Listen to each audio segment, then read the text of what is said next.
खुशामदीद नाजरीन, हम बात कर रहे हैं साइमा आफ्ताब साहिबा से और ये इसका अगला पार्ट है।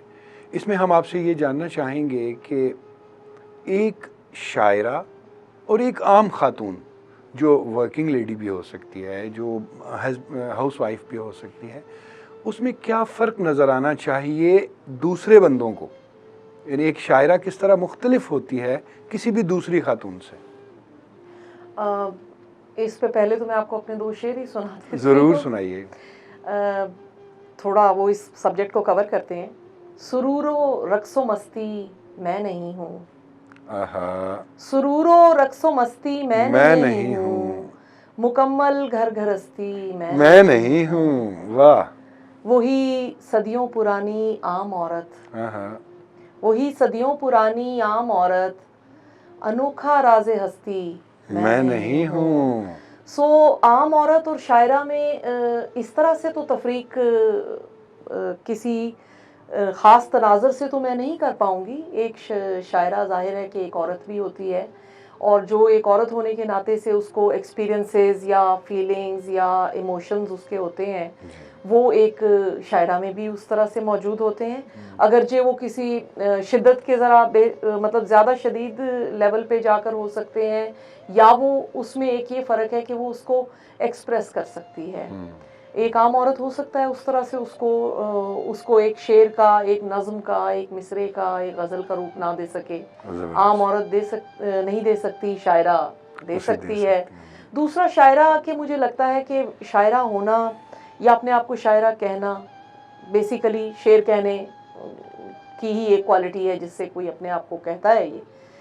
लेकिन ये सिर्फ शेर कहने का मसला नहीं है, ये एक पूरी तहजीब को, एक पूरे रवैये को, एक पूरी फ़ज़ा को लेकर चलने का। मैं पूछना चाह रहा था, रवैये में क्या वो तब्दीलियाँ हों जिन्हें दूसरा बंदा फ़ौरन नोट कर ले कि यार ये शायरा है, ये ऐसी नहीं, सख्त नहीं हो सकती। जी बिल्कुल, मेरा ख्याल है कि आप नहीं कर सकती। जी वही एक नर्म दिली, एक सेंसिटिव होने की, एक ऊपर की स्टेज पे होना। फिर मेरा ये ख्याल है कि एक उस तरह से नफासत आपके अंदर मौजूद होना, एक आपके अंदर ग्रेस मौजूद होना, ये सब चीज़ें, और फिर जमालियात का उस तरीके से आपको एक ज़ौक़ होना और एक उसकी एप्रिसिएशन का नज़र आना आपकी ज़िंदगी में, बिल्कुल वो बहुत ज़रूरी है। कि और ज़ौक़ तो इसलिए भी ज़रूरी है कि हमारे चैनल का नाम ही ज़ौक़। जी बिल्कुल बिल्कुल ऐसे ही है।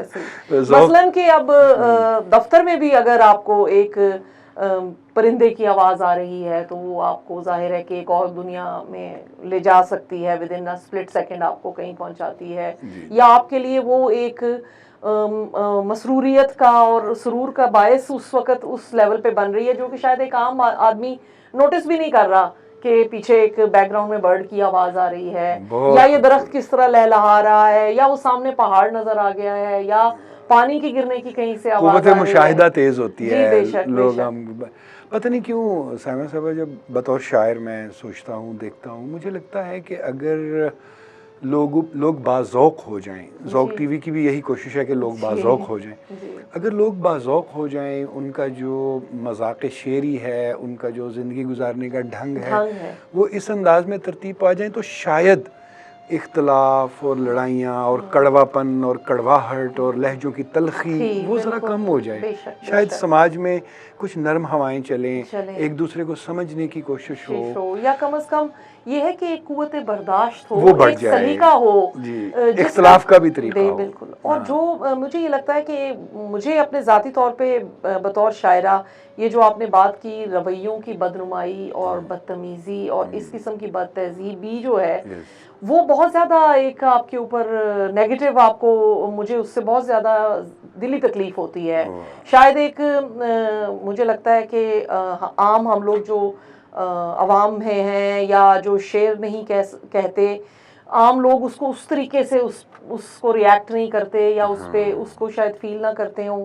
लेकिन मुझे ये लगता है कि वो एक बदनुमाई एक ऐसी चीज़ है जो बिल्कुल ही मेरी बर्दाश्त से अब तकरीबन देखिए, ये एक सच्ची शायरा का एक बेसाख्ता इजहार है जो आपने किया कि एक शायर जो अपने जज्बों में खालिस है, अपने महसूसात को किरतास पर उतारता है, वो फिर रवैयों की बदनुमाई कैसे बर्दाश्त कर सकता है? वो बहुत ज़्यादा मेरे लिए टैक्सिंग एक काम है। अच्छा, आपने अभी जो अशार सुनाए बड़े दिल को लगे आपकी, क्योंकि उसमें एक मैसेज भी है और खूबसूरती के साथ मैसेज है कि सिर्फ घर गृहस्थी नहीं हूँ मैं, जी एक सोचता समझता धड़कता वजूद हूँ।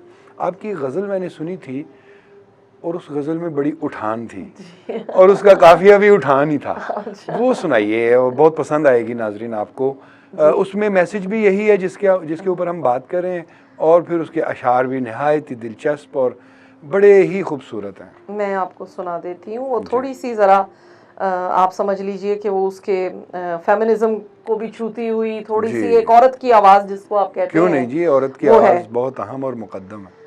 और ये मेरे ज़िंदगी में जितने मैंने तजर्बात किए हैं और जिस तरह से मैंने मुशाहिदात किए हैं, उसको मैंने थोड़ा बहुत कलम बंद करने की कोशिश की जी है। इरशाद।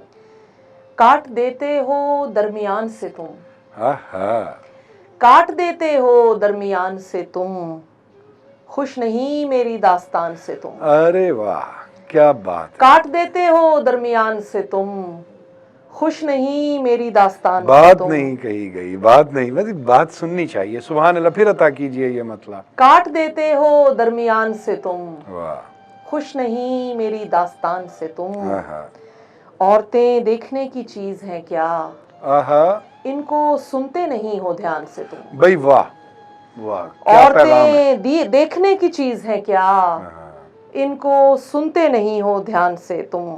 है जहन्नुम मेरे ताक़ुब में, है जहन्नुम मेरे ताक़ुब में, जन्नतों में रहोगे शान से तुम। भाई वाह, बड़ा बड़ा इशारा किया है आपने, और वो इशारा पहुंचा भी है। क्या कहना है। कमतरी दे खुदा का वस्फ नहीं, वाह, कमतरी दे खुदा का वस्फ नहीं, झूठ घड़ते हो इस बयान से तुम। भाई वाह, है बराबर का हक हमारा भी, वाह, है बराबर का हक हमारा भी, मत धकेलो हमें मकान से तुम। भाई वाह, साफ लिखा हुआ है चेहरे पर, आहा, साफ लिखा हुआ है चेहरे पर, डर रहे हो मेरी उठान से तुम। आय हाय, वाह वाह वाह, साफ डर रहे लिखा हुआ है चेहरे पर, भाई वाह, डर रहे हो मेरी उठान से तुम। हर खता मुझ पे थोपने वाले, हर खता मुझ पे थोपने वाले, खुद ही निकले थे आसमान से तुम। वाह भाई वाह, बहुत शुक्रिया। क्या कहने। जब आपने कहा ना हर खता मुझ पे थोपने वाले, तो मेरी तरफ देखा आपने। नाजरीन, औरत की आवाज़ जो इस समाज का निस्फ वजूद होते हुए भी कई जगहों पर निगाहों से ओझल रहती है, उसकी सलाहियतें, उसके ख्वाब और ज़िंदगी में उसकी ख्वाहिशात कहीं समाज के किनारों पर धकेल दिए जाते हैं। साइमा आफ्ताब साहिबा और उन जैसी कई शायरात ने औरत की आवाज़ को बहुत खूबसूरती के साथ कलमबंद किया है। एक थी परवीन शाकिर, वो भी कस्टम्स में, और एक हैं साइमा आफ्ताब, ये भी कस्टम्स में। एक ही आवाज़, कुछ और बातें फेमिनिज़म के हवाले से अगले पार्ट में। मजीद शायरी और एंटरटेनमेंट से भरपूर वीडियोस देखने के लिए अभी हमारे चैनल ज़ौक़ को सब्सक्राइब करें और घंटी के बटन को दबाना मत भूलें, ताकि हमारी आइंदा आने वाली वीडियोस का नोटिफिकेशन आपको बर वक्त मौसूल होता रहे। आप हमें ट्विटर और फेसबुक पर भी फॉलो कर सकते हैं, जिनके लिंक्स डिस्क्रिप्शन में मौजूद हैं।